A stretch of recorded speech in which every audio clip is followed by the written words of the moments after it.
Okay, so let's start with this strap, which I actually didn't expect that I would like a lot. This is the ArbitKey crossbody strap and it's made with 100% recycled Dacron material. It's not something you would use at home, but it's definitely a must-have when traveling, commuting, or walking around. Just simply tuck the fabric inside the case and put your phone in. Adjusting the cord is also pretty straightforward, and the thing I like the most about this is the ease of use when you want to release the cord from the phone. It's literally just one flick. And by the way, the finish on the hardware on this one is absolutely gorgeous, something to expect from ArbitKey products. Having this cord adds just a bit of security when walking outdoors, and especially for someone like me who's really clumsy, it's not just an elegant strap while traveling, but also very practical. Next up is the Snapfield wallet from Moft, who's also sponsoring today's video. This wallet is one of their most intentional designs yet, made from their signature Movas vegan leather.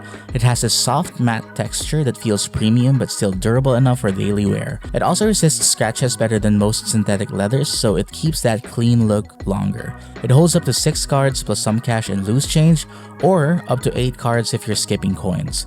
The magnetic closure feels tight and controlled with that satisfying snap that reassures you everything's secure inside. Accessing your cards is quick with a single pull, which is great when you're on the move. In classic Moft fashion, the whole thing folds open like an origami structure. The inner layout is surprisingly thoughtful. You get a dedicated slot for a SIM card and a pin ejector, which is perfect for traveling or switching devices. Even the stitching inside is clean and minimal, matching the overall aesthetic. The Snapfield wallet comes in 2 variants, one with a foldable stand for hands-free viewing and one without. Both are MagSafe compatible, lightweight, and easy to snap on and off the back of your iPhone. The magnets line up well so it feels stable whether you're walking, commuting, or using your phone one-handed. But if you ask me, I would pick up the one with the stand because it's more fun and more functional to use. To complete the setup, I'm pairing it with a Moft snap case. It uses the same Movas material so the textures and tones match perfectly. The case has a slim, sculpted profile with subtle curves that make the phone easier to grip without adding bulk. The button cutouts are precise, with crisp, tactile feedback that feels even better than the bare buttons. There's also a raised lip around the camera and display, low-key, but enough to give you peace of mind when setting the phone down. Inside, the magnetic alignment is stronger than Apple's standard, giving the Snapfield wallet a more secure hold. Whether you use the wallet as a MagSafe attachment or a standalone carry, pairing it with a snap case gives you a clean, cohesive, everyday setup that's minimal, functional, and beautifully designed. Next, let's talk about some of my favorite audio accessories. For music enjoyment, I'm sticking with the AirPods Pro 3. They're reliable, they sound great, and the improved ANC is perfect for blocking out even the most subtle hums from your own air conditioning, all the way to your neighbor's dog's barking. I came from the AirPods Pro Gen 1, and I've noticed how much the sound profile, ANC, and spatial audio has improved this year. I also noticed how comfortable the fit is when comparing to my Gen 1s. And although it's not a make or break for me, it's good to have some heart rate sensors on this one for many reasons aside from working out. I still believe that there are better earbuds designed for audiophiles and enthusiasts out there, but in terms of connectivity, ANC, and battery life, the AirPods Pro 3 is a great companion accessory for the iPhone. Now, if you're not a buds kind of person, another item I've been using a whole lot this year is the Nothing headphone ones. The design is absolutely stunning, and on days when I'm editing or just want a more open sound, I switch to these ones. The transparent design stands out, and it's really a feature you will see from all Nothing products, but more importantly, they're also one of the most comfortable headphones to use for longer sessions.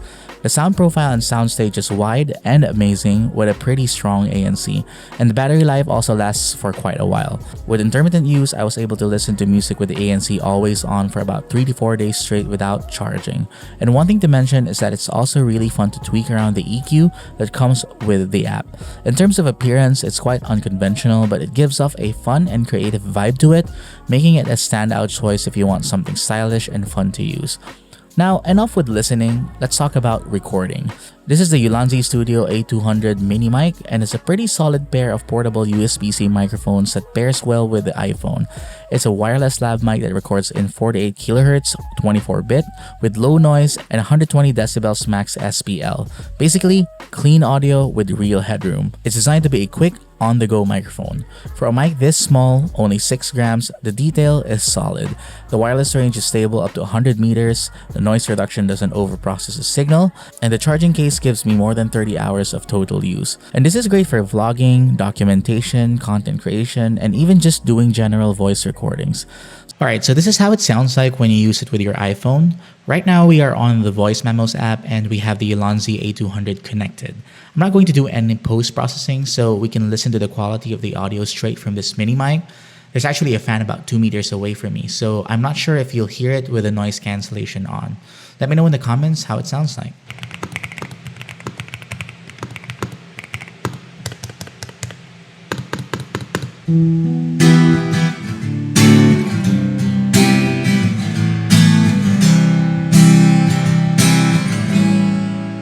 So if you're a creator and you need a compact wireless mic that's easy to use with the iPhone, the A200 is honestly one of the best budget options right now.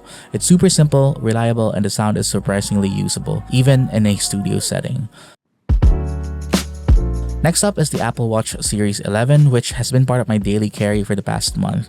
In my previous video, I actually told you guys that I lost my beloved SC when I traveled to Bangkok earlier this year, so I pulled the trigger and picked up a Series 11 to replace it. It's got a silver finish to match with my iPhone 17 Pro, and one of the few things I initially noticed is that the battery life is much better on this one. It's still not going to last you more than a day with intense use, but it's certainly a step up. I think Apple needs to improve their batteries on future watches though. A lot of competitors offer up to 10 days of battery life nowadays. I mostly use it for quick notifications, music control, and of course, workouts. I paired it with this generic yet elegant Milanese strap I picked up online, and it looks just pretty great. So if you're an iPhone user, an Apple Watch is just one of those accessories that perfectly blends into your routine but makes everything more seamless. Now let's head on over to my recommended charging essentials. First up is the Sharge retractable 3-in-1 power bank. It carries a 10,000 mAh battery, 30 watts of fast charging power delivery, and a built-in retractable cable in one transparent package. That means you plug it into the wall or use it on the go and you don't need to carry a separate cable. The 2.3 feet retractable USB-C cable tucks away cleanly when you don't need it. Design-wise, the Bauhaus-inspired transparent shell shows the tech inside, and the dot matrix display gives you real battery info. It feels minimalist, purposeful, and keeps your desk or backpack clutter-free. It's perfect for traveling, but just make sure that you bring an adapter since the plug is only US compatible. And finally, the Alumu M01 4-in-1 charging station. This charging station is for when you're at your desk or in your studio and you want one hub to charge multiple devices. It supports your iPhone up to 15 watts wireless, AirPods up to 5 watts, Apple Watch up to 5 watts, plus an additional USB-C port for your iPad or other gear. The folding, portable design means that you can take it on trips and set it up easily in hotel rooms or co-working hubs. On your desk, it keeps wires minimal and gives everything a dedicated place. It's perfect for desk setups and makes sure that you get your essentials charged in, juiced up, in one clean module without sacrificing aesthetics and workspace clarity. So these are just some of my curated picks and accessories to improve your iPhone experience coming into 2026. I'm also gathering a few photo and video centric accessories that I can recommend, so stay tuned for that. But for now, I hope you got some ideas from this video, and be sure to like, subscribe, and share this with anyone who's also into tech and well-designed products. With that said, I'll see you in the next one. Cheers!